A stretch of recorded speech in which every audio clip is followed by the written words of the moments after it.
తేజు దళిత వాడ వల్లకాడి పులిపేట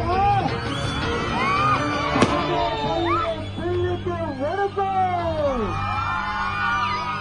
ఇంత పెద్ద ఎత్తున నా అన్నలు తమ్ముళ్ళు అక్కలు చెల్లెళ్ళు నా దళిత వాడ నుంచి మీ బిడ్డగా నన్ను ఆశీర్వదించి ఘనస్వాగతం పలికినందుకు మీ అందరికీ పేరు పేరున నా ప్రత్యేకమైనటువంటి నమస్కారాలు.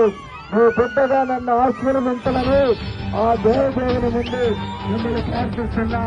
నమస్కారం తల్లి, అందరికీ నమస్కారం.